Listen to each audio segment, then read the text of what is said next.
Assalamualaikum warahmatullahi wabarakatuh. Saya Sarni dari Prodi D4 Kebidanan. Jadi di sini saya akan menyelesaikan tugas final saya, yaitu mata kuliah tanggap darurat bencana, yaitu menjelaskan tentang macam-macam teknik evakuasi pada ibu hamil. Jadi untuk melakukan evakuasi pada ibu hamil itu diperlukan teknik yang tepat dan aman untuk ibu dan calon bayinya.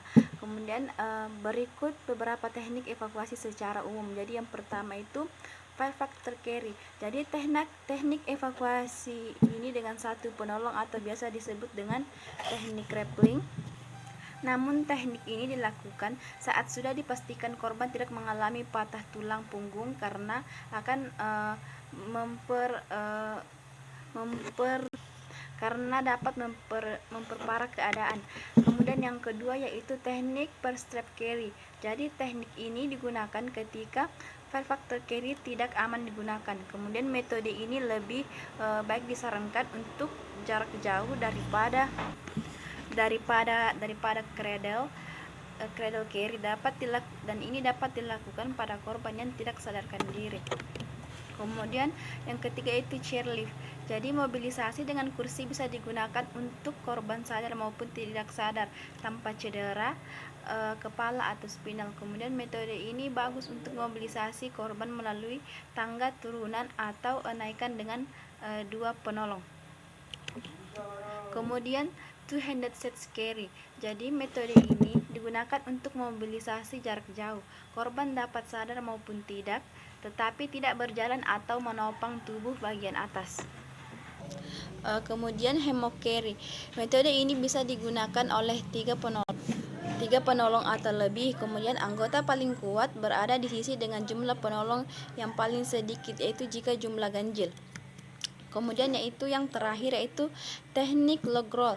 Pada kasus cedera spinal digunakan teknik log roll dengan tujuan memindahkan korban tanpa menggerakkan vertebra, atau istilah lainnya adalah inline immobilization. Posisi dan batang badan harus segaris.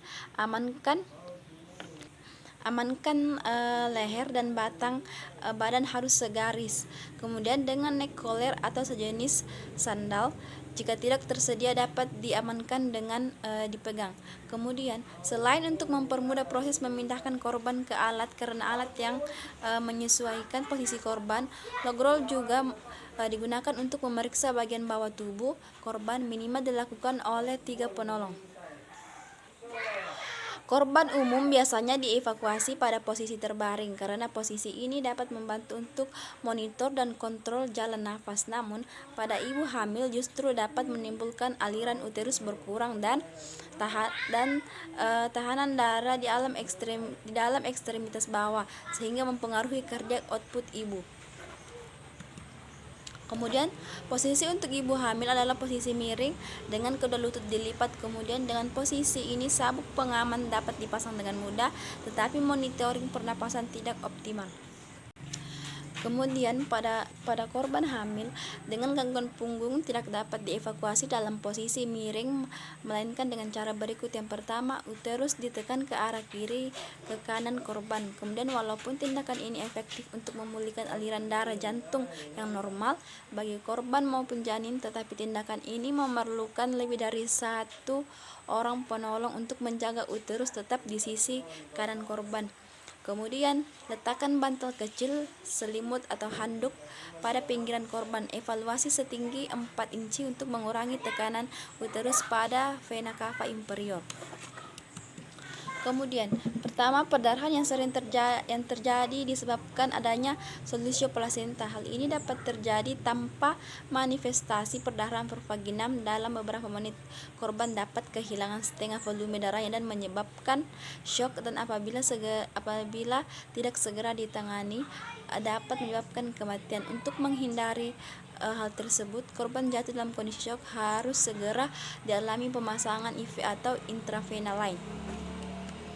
Kemudian yang kedua itu shock biasa merupakan akibat dari perdarahan. Hal ini biasanya dapat diatasi dengan baik, tidak menunjukkan gejala atau sindrom pre-shock kecuali terjadi kolaps pembuluh darah yang mendadak.